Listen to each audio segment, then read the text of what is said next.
Everything in this movie exists together in a delicate balance. Welcome to MsMojo, and today we're counting down our picks for the top 10 differences between The Lion King 1994 and 2019. Before we begin, we publish new content every day, so be sure to subscribe to our channel and ring the bell to get notified about our latest videos. For this list, we're looking at the ways that the photorealistic remake differed from its animated original, whether it was character development, shifts in the plot, or changes to the music. Obviously, a spoiler alert is in effect.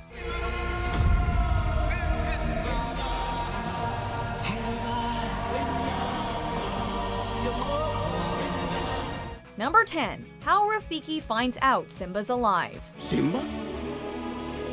He's alive! He's alive! Simba goes through many ups and downs emotionally throughout the story. After he leaves Pride Rock and grows up a fair amount with Timon and Pumbaa, it's all too easy for Simba to forget the burdens and responsibilities he left behind. It means no worries for the rest of your days. Overcome with the memory of his father after stargazing, the animated Simba collapses onto a cliffside, eventually alerting Rafiki that he's in fact alive. It is time! In the 2019 version, a piece of Simba's mane flies through the air and is given extended exposition on its journey to the baboon. This was likely lengthened just so the filmmakers could showcase the utterly mind-blowing animation. From the textures found in the dirt to the detailed walking pattern of the ants, this might as well have been a National Geographic documentary. Number 9. New song, Spirit. Oh yes, the past can hurt. But the way I see it, you can either run from it, or learn from it. Ah! You see? While we're on the subject of Simba's eventual return to Pride Rock, we're sure you've jammed out 1 or 100 times to the thrilling score by Hans Zimmer as Simba runs across the desert.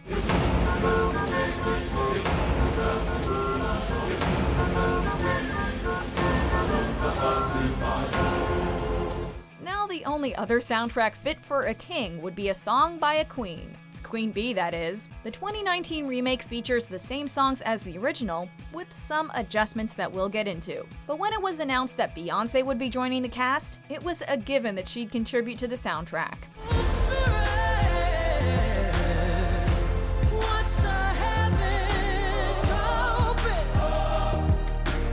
Well, this new song, Spirit, is just the ticket to get you hyped to get out of bed in the morning. Or, to challenge your evil lion uncle for your rightful claim to the throne. Oh, Simba, you must understand.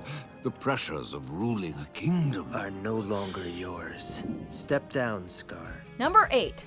Zazu comes and goes. 2019 Zazu is the same salty hornbill we know and love. But the changes to his story actually help put a disturbing internet theory to bed. The Lion King, being based on Hamlet, has parallels for each character. Zazu, being the king's head advisor, is Polonius. Thing is, Polonius is involved in the king's death after conspiring with Claudius. Yeah, watching the 94 movie with that in mind is messed up. Oh, look, sire. The herd is on the move.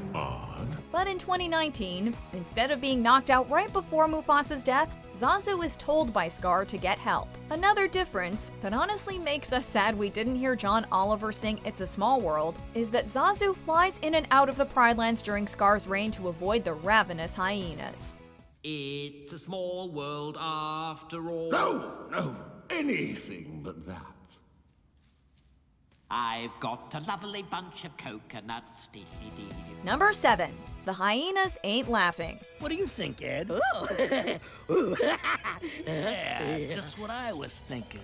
Though you'd be hard-pressed to put Keegan-Michael Key and Eric Andre in a room and not have it result in hilarity, their portrayals of the hyenas Kamari and Azizi, originally Bonsai and Ed, were decidedly darker. They do crack jokes every now and again, mostly about personal bubble issues, but these are some desperate and bitter beasts we're talking about here. That's perfect, because I am starving. Shenzi, played this time by Florence Kasumba, also assumes more of a leadership position than in the original, which makes Scar coming in like he owns the place not sit too well with the hyenas. Oh, Scar, it's just you. You were afraid it was somebody important. Yeah, you don't like Mufasa. Yeah. I see. Jon Favreau stated that these changes were made to fit with the realistic nature of the 2019 film, ultimately making any scene with them feel way more menacing. Ed? No, let me explain. No, you don't understand. No, I didn't mean... No.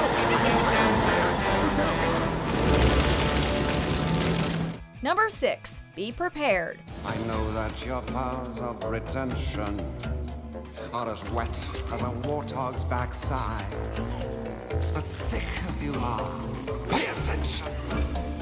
Be Prepared is one of the best villain songs out there, and a very memorable sequence from the '94 movie, so fans of the original were a tad crushed when it was rumored to not be included in the 2019 version. Yeah, be prepared. We'll be prepared.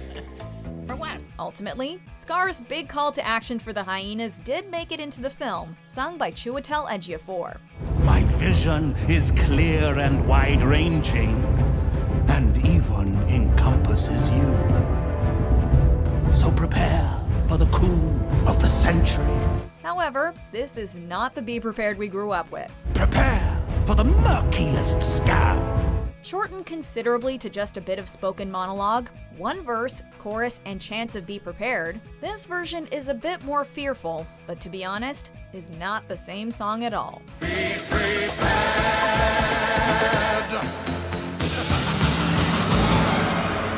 Number 5. Sarabi and Scar's history. In the remake, we see and hear a bit more from Sarabi, and even get glimpses into a possible love triangle between her, Mufasa, and Scar. During Scar and Mufasa's first argument, Scar shows a particular interest in Sarabi's well-being, which appeared to be a pointed change to the dialogue. Once Mufasa's out of the picture, Scar seems intent on taking more than his place as king. Actually, Scar claims he can't fully be king until he has a queen. Sarabi!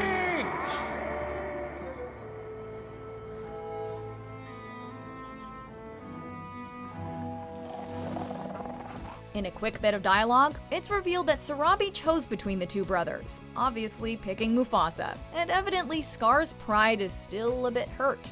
You were half the king Mufasa was. I'm 10 times the king Mufasa was! Luckily, Sarabi's strong-willed and more than willing to stand up to her brother-in-law. Number 4. Timon Moonlights as Lumière. Yeah, you heard that correctly. So what's your plan for getting past those guys? Live bait. Good idea. Hey. Come on, Timon. You guys have to create a diversion. What do you want me to do, dress and drag and do the hula?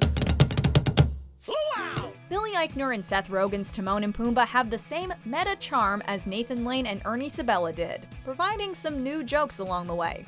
Oh, everyone calm down, we're here. The backup has arrived. Once Timon and Pumbaa set aside their passive Hakuna Matata ways to help Simba save Pride Rock, they do still provide the distraction to get the hyenas away. But what the 2019 film had up its sleeve surprised us as much as it probably did the hyenas. Instead of launching into a lively hula, Timon and Pumbaa got creative and borrowed the first few lines of Be Our Guest from Beauty and the Beast before hightailing it out of there. And now, we invite you to relax, let us pull up a chair, as the dining room proudly presents your dinner. Though we wouldn't give up Hawaiian Timon for the world, hearing this familiar tune was the most pleasant of surprises. Ah, you ain't good. Yup. Oh, some bacon. Yup. He's a big pig. Yup. You can be a big pig too. Three. Number 3. Nala's developed more. Look, sometimes bad things happen. Simba. And there's nothing you can do about it. So why worry? Because it's your responsibility. In a similar trend to other live-action films like Cinderella and Aladdin, the central female character of The Lion King, Nala, is given more of a voice and more agency. You have to take your place as king. A new sequence filled in the blanks for Nala leaving Pride Rock and happening upon Simba. You're not the Simba I remember. You're right. I'm not. Now are you satisfied? No, just disappointed. You know, you're starting to sound like my father. Good. At least one of us does. Late at night, she manages to sneak past the hyena guards and Scar himself in a truly suspenseful few moments. She also acts as a strong voice to rally the other lionesses once Simba has returned, showcasing how worthy she is to take up the mantle of queen once the rightful king takes his place. Danger? Ha! I laugh in the face of danger. Number 2, Hakuna Matata. Hakuna Matata! Hakuna Matata! Hakuna... Most people get a bigger reaction when we say it okay. What a problematic phrase. Timon and Pumbaa's grand musical introduction did get some lyrical adjustments, though for the most part, this is still the same song. And I got downhearted. How'd you feel? Every time that Hey, Pumbaa! Not in front of the kids. Oh, sorry. Hakuna Matata. What a wonderful phrase.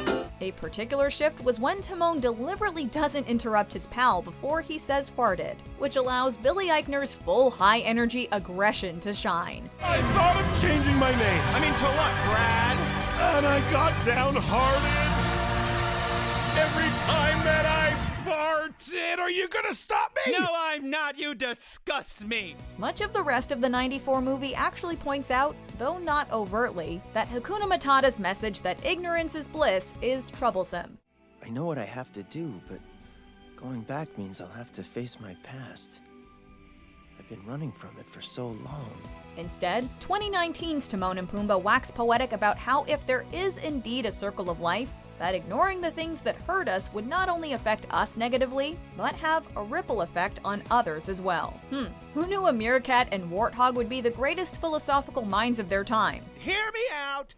Having a ferocious lion around might not be such a bad idea. Number 1, ending fight. Oh, Simba, you're in trouble again. But this time, Daddy isn't here to save you. And now everyone knows why. Simba! A major adjustment occurs at the film's climax, as the final battle for Pride Rock focuses less on the one-on-one between Scar and Simba, and gets even more into the full-on onslaught of both sides of the conflict.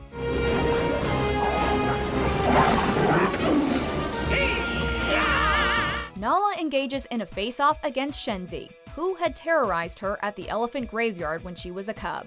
Then, Nala comes to Simba's aid, giving us an amazing few shots where the two fight side by side. Zazu also makes an important appearance, and actively fends off the hyenas, thankfully getting a helping hand, or staff, from Rafiki in a moment of need. Though we of course knew the outcome, these few additions, and some impressive lighting effects, gave this last part of the movie a bit more dynamism. Do you agree with our picks? Check out this other recent clip from MsMojo. And be sure to subscribe and ring the bell to be notified about our latest videos.